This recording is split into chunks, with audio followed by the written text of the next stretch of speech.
और चलिए विस्तार से खबरों की बात करते हैं। यूपी में रामचरितमानस की चौपाई पर विवाद खत्म होता नहीं दिख रहा। सपा एमएलसी स्वामी प्रसाद मौर्य को अब पार्टी अध्यक्ष ने भी अपना समर्थन दे दिया है। स्वामी के बयान पर जारी सियासी महाभारत पर सपा मुखिया अखिलेश यादव ने पहली बार चुप्पी तोड़ी और इशारों में स्वामी को समर्थन देते हुए बड़ी बात कह डाली। बीजेपी के लोग पिछड़ों को शूद्र, दलित को शूद्र मानते हैं। उनको ये तकलीफ है कि हम उनके धार्मिक स्थान पे क्यों जा रहे हैं, गुरु संत लोगों से आशीर्वाद लेने के लिए। याद रखें बीजेपी के लोग, समय बदलता है, समय बदलेगा तो उन्हें भी पता लग जाएगा कि इसी तरह की व्यवस्था उनके लिए होती है। अखिलेश के इस बयान से साफ है कि रामचरितमानस पर स्वामी के बयान से शुरू हुआ विवाद आसानी से खत्म नहीं होने वाला, क्योंकि अब सपा ने इस विवाद को पिछड़ी जाति से जोड़ते हुए नई दिशा दे दी है। साथ ही जाति जनगणना से पूरे विवाद को जोड़ने की मुहिम छेड़ दी है। स्वामी प्रसाद मौर्य जी को मैंने कहा है कि जाति जनगणना के आंदोलन में आगे बढ़ें। दरअसल अखिलेश का ये बयान सपा की सोची समझी रणनीति है। खबरों के मुताबिक इस बयान से पहले स्वामी प्रसाद मौर्य और अखिलेश की मुलाकात हुई, जिसके बाद अखिलेश ने कहीं न कहीं स्वामी के बयान को पिछड़ों की लड़ाई से जोड़ते हुए यूपी में जाति जनगणना पर सियासी पारा चढ़ा दिया है। स्वामी प्रसाद मौर्य के बयान पर सियासी पारा हाई हो चुका है। अखिलेश ने इस विवाद को नई दिशा दी है, वहीं स्वामी अपने बयान पर अडिग है। रामचरितमानस की चौपाई पर दिए विवादित बयान पर स्वामी प्रसाद मौर्य का हठयोग जारी है। विवादित बयान पर छिड़ी महाभारत को अखिलेश यादव के बाद अब स्वामी प्रसाद मौर्य भी जातिगत मुद्दे से जोड़ते नजर आए और कहा कि वो अपने बयान पर कायम है। चौपाई के कुछ अंश जिससे इस देश के शूद्र समाज में आने वाले सभी जात के लोगों को अपमानित किए जाने की टिप्पणी की गई है, हमने उन अंशों का उद्धरण किया। स्वामी के हठयोग को अखिलेश का समर्थन मिलने पर विरोधी हमलावर हैं। अब भाजपा ने सपा पर तीखे प्रहार तेज कर दिए हैं। मुख्यमंत्री की कुर्सी नहीं रहने के कारण तड़प रहे हैं। मछली जैसे पानी के बिना तड़पती है, सत्ता के बिना अखिलेश जी और समाजवादी पार्टी के गुंडे, अपराधी और दंगाई तड़प रहे हैं। स्वामी के बयान को पार्टी मुखिया का समर्थन मिलने पर भाजपा ने अखिलेश के खिलाफ मोर्चा खोल दिया है। आदरणीय अखिलेश यादव जी ये बताएं कि स्वामी प्रसाद मौर्य के रामायण संबंधी बयान से वो सहमत है या असहमत। 2024 में जनता की अदालत में इस विषय को उठाएंगे कि ये वो पार्टी है जिसने राम और रामचरितमानस के विरुद्ध बोला था, इसलिए ऐसी पार्टी के विरुद्ध जनता फैसला देगी। सपा के एमएलसी स्वामी इन दिनों विवादों में घिरे हैं। रामचरितमानस की चौपाई से शुरू हुआ विवाद अब साधु संतों तक पहुंच गया और अब स्वामी के नए ट्वीट ने विवादित बयान पर लगी सियासी आग में घी डालने का काम किया है। साधु संतों पर तंज कसते उन्होंने ट्वीट करके हमला बोला और कहा, देश की महिलाओं, आदिवासियों, दलितों एवं पिछड़ों के सम्मान की बात क्या कर दी, मानो भूचाल आ गया। एक एक करके संतों, महंतों, धर्माचार्यों का असली चेहरा बाहर आने लगा। सिर नाक कान काटने पर उतर आए। कहावत सही है, मुंह में राम बगल में छुरी, धर्म की चादर में छिपे भेड़ियों से बनाओ दूरी। अब स्वामी के इस ट्वीट पर भी घमासान बढ़ने लगा है। भाजपा के प्रदेश अध्यक्ष ने अखिलेश पर सवाल खड़े किए हैं। वही साधु संतों में भी नाराजगी बढ़ गई है। मौर्य की भाषा जो है वो वस्तुतः संतुलित नहीं है। सबको कहता, कोई कहता है जल्लाद है, कोई कहता आतंकवादी है, कोई धरती का उठांग बोलना, ऐसे पागल की भाषा जैसे। अयोध्या के संतों ने जहां अखिलेश को नसीहत दी है, वहीं कई संतों ने स्वामी के माफी न मांगने पर सख्त हिदायत दी है। आप आज भी यदि क्षमा मांगते हो तो आपको क्षमा किया जाएगा, नहीं तो आप कहते रहो। एक दिन ऐसा समय आएगा कि आप रुदन करोगे, रोओगे, और जिस दिन हम लोगों का मनोभाव बिगड़ जाएगा उस दिन हमारे जो नागा सिपाही सन्यासी हैं वो आपको ठीक कर देंगे। 2024 लोकसभा चुनाव से पहले यूपी में सियासी पारा 7वें आसमान पर है। एक तरफ जहां स्वामी के खिलाफ भाजपा ने मोर्चा खोल रखा है, वहीं अब अखिलेश ने भगवा ब्रिगेड के खिलाफ जंग तेज कर दी। आगामी लोकसभा चुनाव से पहले यूपी में सपा और भाजपा के बीच जबरदस्त भिड़ंत हो रही है। इसकी एक दिलचस्प तस्वीर अखिलेश के गोमती नदी किनारे पहुंचने पर दिखी। जब अखिलेश यादव मां पीताम्बरा 108 महायज्ञ में पहुंचे तो वहां हिंदू महासभा के कार्यकर्ताओं ने स्वामी के बयान को लेकर अखिलेश के खिलाफ जमकर नारेबाजी की, जिस पर अखिलेश का पारा हाई हो गया। पुलिस प्रशासन थी, सब रात में हटा दी। यहाँ पर जिन लोगों ने मुझे कार्यक्रम में बुलाया उन लोगों को आरएसएस और बीजेपी की तरफ से धमकी मिल रही है। बीजेपी ने यहाँ गुंडे भेजे थे और गुंडे ये भेजे थे जिससे मैं कार्यक्रम में न जा पाऊं। जब अखिलेश ने इस विरोध प्रदर्शन को सुरक्षा से जोड़ दिया और खुद की सुरक्षा में कटौती पर साजिश का आरोप लगाते हुए सरकार पर हमला बोला। बीजेपी की सरकार ने जानबूझ करके एनएसजी हटाई मेरी। मैं आज समझ सकता हूं कि एनएसजी क्यों हटाई, सिक्योरिटी क्यों कम की, घर क्यों छीना। आज मैं समझ सकता हूं कि जिस घर में मैं रहने गया था उसे गंगा जल से धोया था। अखिलेश को काले झंडे दिखाए जाने पर सपा ने सवाल उठाए हैं और भाजपा के खिलाफ मोर्चा खोल दिया है। भारतीय जनता पार्टी के गुंडों ने काला झंडा लहराने से लेकर और उपद्रव किया। ये इस बात का प्रमाण है कि भारतीय जनता पार्टी पूरी तरह से खिसियाई हुई है। रामचरितमानस पर विवादित बयान देने वाले स्वामी प्रसाद मौर्य का समर्थन करने पर बदायूं से भाजपा सांसद और स्वामी प्रसाद मौर्य की बेटी संघमित्रा मौर्य ने पार्टी को धर्म संकट में खड़ा कर दिया। संघमित्रा मौर्य के बयान पर भाजपा सांसद रामशंकर कठेरिया ने जवाब दिया है। इटावा फफूंद मेमो ट्रेन को हरी झंडी दिखाकर रवाना करते हुए कठेरिया ने संघमित्रा मौर्य पर निशाना साधा। पार्टी छोड़ करके वो जाने का उन्होंने मन बनाया होगा, तभी पिता के साथ खड़े। इसके पहले कैबिनेट मंत्री जयवीर सिंह ने भी अपनी ही पार्टी के सांसद संघमित्रा मौर्य का स्वामी प्रसाद के विवादित बयान का समर्थन करने पर हमला बोला और संघमित्रा मौर्य को अपना स्टैंड साफ करने को कहा। तो पार्टी के साथ खड़ी है या पिता के साथ खड़ी है, निर्णय लेना पड़ेगा। साल भर बचा है चुनाव का, उन्हें तय करना पड़ेगा कि वो किसके साथ खड़ी। इतना ही नहीं, सपा के पूर्व साझेदार और सुभाषपा अध्यक्ष ओम प्रकाश राजभर ने तो स्वामी प्रसाद मौर्य की बेटी और भाजपा से सांसद संघमित्रा मौर्य से सीधे सवाल पूछ लिया। संघमित्रा प्रोटेक्ट कर रही हैं, अच्छी बात है, लेकिन जो उन्होंने बयान दिया, क्या उस बयान से संघमित्रा सहमत हैं? क्या भगवान राम को त्याग देंगे? क्या वो इस्तीफा देंगी लोकसभा से? इस विवाद की शुरुआत सपा नेता और एमएलसी स्वामी प्रसाद मौर्य ने रामचरितमानस की चौपाइयों को लेकर सवाल खड़े करने पर हुई थी, जिस पर उनकी बेटी और भाजपा की सांसद संघमित्रा मौर्य ने 25 जनवरी को समर्थन किया था और अपने पिता के बयान का बचाव करते हुए एनालिसिस किए जाने की मांग उठाई थी।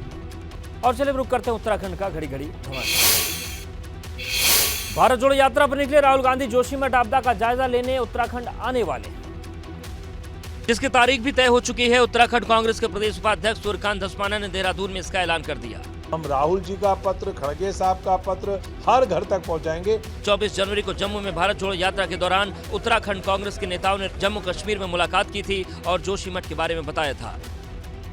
तब कांग्रेस के मुताबिक राहुल गांधी ने इसरो की ओर से जोशीमठ के सैटेलाइट तस्वीरें हटाने पर हैरानी जताई थी। जम्मू में राहुल गांधी से उत्तराखंड कांग्रेस अध्यक्ष करण माहरा, पूर्व मुख्यमंत्री हरीश रावत समेत उत्तराखंड कांग्रेस के वरिष्ठ नेता मिलने गए थे। इन सभी नेताओं ने तब भी राहुल गांधी को जोशीमठ आकर हालात का जायजा लेने के लिए आमंत्रित किया था। कांग्रेस नेताओं के मुताबिक राहुल गांधी ने उनका न्योता शहर स्वीकार कर लिया था, लेकिन तब तारीख का ऐलान नहीं हुआ था। हम लोगों ने जो यहाँ का नेतृत्व है, हम सब ने उनसे कहा है कि वो आए, क्योंकि उनने चिंता व्यक्त की। ये चिंता उनकी तरफ से थी हिमालय को लेकर। पूरा हिमालय दरक रहा है, इसके लिए सरकार को ठोस नीति बनाने की जरूरत है। इसके पहले उत्तराखंड के मुख्यमंत्री पुष्कर सिंह धामी ने राहुल गांधी को जोशीमठ आने पर स्वागत किया था। हम सबका स्वागत करते हैं, हम कोई दलगत भावना से काम नहीं कर रहे हैं, तो ये राजनीति करने का समय नहीं है। 9 साल के बाद शनिवार को चार धाम के रक्षक और देवभूमि वासियों की आराध्य मां धारी देवी को शुभ मुहूर्त में उनके मूल स्थान पर मंदिर में स्थापित कर दिया गया। मंदिर के पुजारियों के मुताबिक तड़के 3:30 बजे से प्रतिमा को शिफ्ट करने की प्रक्रिया का शुभारंभ किया गया था। सुबह 7:55 पर चर लग्न में माता की प्रतिमा को पुरानी मंदिर से नए मंदिर के लिए चलाया गया और 8:10 पर स्थिर लग्न में मंदिर में मूर्ति की स्थापना की गई। फिर नए मंदिर में मां धारी देवी की पहली आरती हुई। 10 बजे के बाद मंदिर के कपाट श्रद्धालुओं के लिए खोल दिए गए। धारी देवी के नए मंदिर में विराजमान होने के अवसर पर सुबह 4 बजे से श्रद्धालुओं का तांता मंदिर में लगना शुरू हो गया। अब विधि विधान से माँ यहाँ पर बैठी है। हमारी माँ से सिर्फ यही प्रार्थना है कि माँ भक्तों का कल्याण करे, हमारे राष्ट्र का कल्याण हो, हमारे प्रदेश का कल्याण हो। 2013 में जल विद्युत परियोजना द्वारा मंदिर को अपलिफ्ट किए जाने के बाद मां धारी की मूर्ति अस्थायी मंदिर में थी। शनिवार को विधि विधान से मां धारी देवी को नए मंदिर में स्थापित किया गया। कहा जाता है कि 2013 में मूर्ति के अपने मूल स्थान से हटाए जाने के कुछ घंटों बाद ही उत्तराखंड में प्रलय आया था। अलकनंदा नदी में बीचों बीच बने धारी देवी के नए मंदिर के आसपास के क्षेत्र में पर्यटन के रूप में विकसित किए जाने की भी स्थानीय लोग मांग कर रहे हैं, जिससे यहाँ के लोगों की आर्थिक स्थिति सुधर सके। उत्तर प्रदेश कांग्रेस कमेटी के अध्यक्ष बृजलाल खाबरी ने अगले साल होने वाले लोकसभा चुनाव के लिए बड़ा दावा कर दिया। झांसी में हुए एबीपी गंगा के कार्यक्रम बुंदेलखंड महापंचायत में कांग्रेस प्रदेश अध्यक्ष ने लोकसभा चुनाव में यूपी के सभी 80 सीट जीतने का दावा ठोक दिया। जनता जनार्दन के दम पर 80 की 80 हमें मिलेंगे।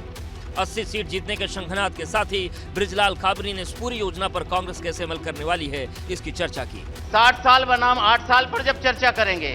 बृजलाल खाबरी यही नहीं रुके, उन्होंने बुंदेलखंड महापंचायत में कांग्रेस की सरकार आने पर बुंदेलखंड को अलग राज्य दर्जा देने का भी ऐलान कर दिया। जनता जनार्दन मौका देती है तो बुंदेलखंड के विकास के लिए सबसे बड़ा काम बुंदेलखंड राज्य होना चाहिए। फिलहाल कांग्रेस की योजना हाथ से हाथ जोड़ो अभियान को सफलतापूर्वक पूरी कराने की है। इसको लेकर पार्टी यूपी में जुटी हुई है। 80 लोकसभा सीटों वाले यूपी में राहुल की भारत जोड़ो यात्रा महज 2.5 दिन ही रही, जिसमें उन्होंने 3 लोकसभा सीट और 11 विधानसभा सीटों का दौरा किया।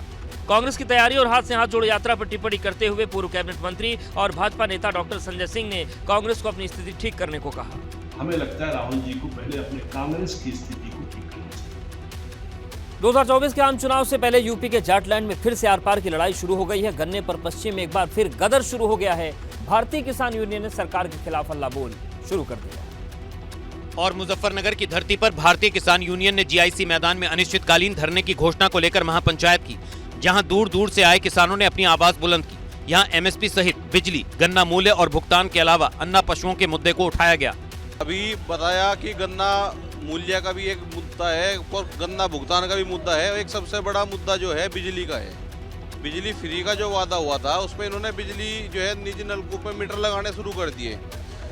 और एक बड़ा मुद्दा जो है वो आवारा पशुओं का भी है, उसका सरकार कोई समाधान नहीं कर पाई आवारा पशुओं का, उसने किसानों को बर्बाद करके रख दिया। किसानों के मुद्दे को लेकर टिकैत बंधुओं ने सरकार के खिलाफ मोर्चा खोल दिया है।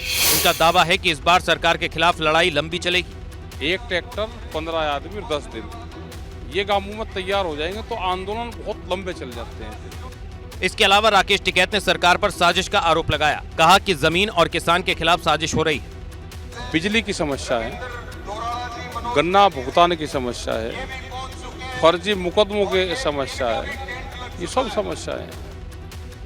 अलीगढ़ मुस्लिम विश्वविद्यालय के गणतंत्र दिवस समारोह के दौरान धार्मिक नारे लगाने वाले एनसीसी कैडेट के खिलाफ पुलिस ने मुकदमा दर्ज कर लिया। एएमयू के छात्र पर मुकदमा दर्ज कराया गया है। एक हिंदू संगठन के सदस्य योगेश वार्ष्णेय ने, जिन्होंने अलीगढ़ के सिविल लाइंस थाने में शुक्रवार को तहरीर दी थी, जिसमें आरोप लगाए गए कि गणतंत्र दिवस समारोह में देश विरोधी नारे लगाए गए हैं, जिसके बाद पुलिस ने धारा 153 भी और 505 के तहत मुकदमा दर्ज कर लिया है। इनने लगभग गलत नारे का प्रयोग किया, जिसमें हमारी भावनाओं को खेद पहुंचा है।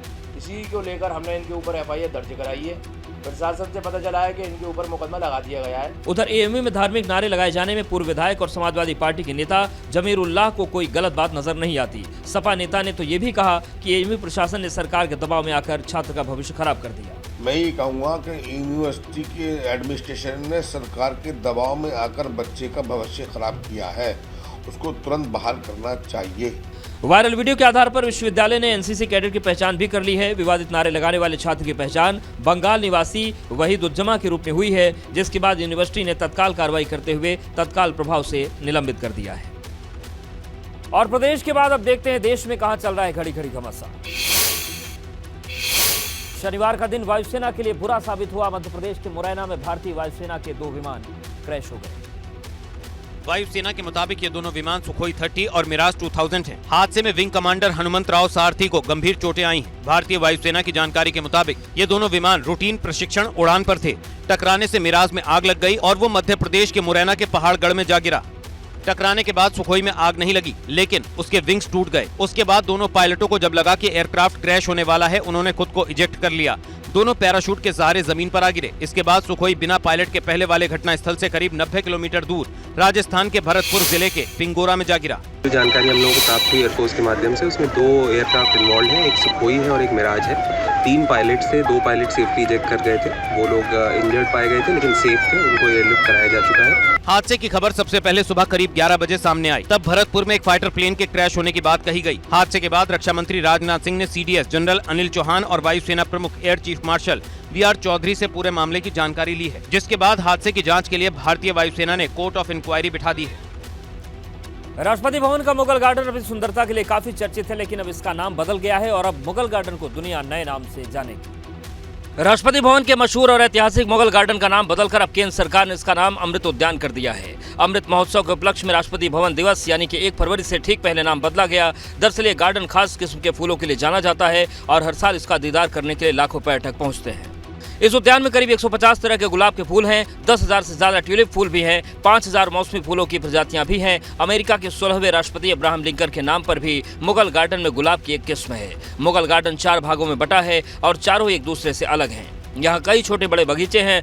बटरफ्लाई गार्डन में फूलों के पौधों की बहुत सी पंक्तियां लगी हुई हैं। तितलियों को देखने के लिए यह जगह सबसे शानदार है। मुगल गार्डन में फूलों के साथ साथ जड़ी बूटियां और औषधियां भी उगाई जाती हैं। इनके लिए अलग हिस्सा है जिसे औषध उद्यान कहते हैं। राष्ट्रपति जी का ये निर्णय था जो कि आज आपको अनाउंस किया है। अमृत उद्यान में सारे गार्डन्स आएंगे और ये आज़ादी का अमृत महोत्सव को देखते हुए उसी की भावना के अनुरूप किया गया है। 15 एकड़ में फैला गार्डन 1928-29 में बनकर तैयार हुआ। आज़ादी से पहले यहाँ ब्रिटिश वायसराय रहा करते थे और इसकी डिजाइन एडविन लुटियंस ने साल 1917 में बनाई थी।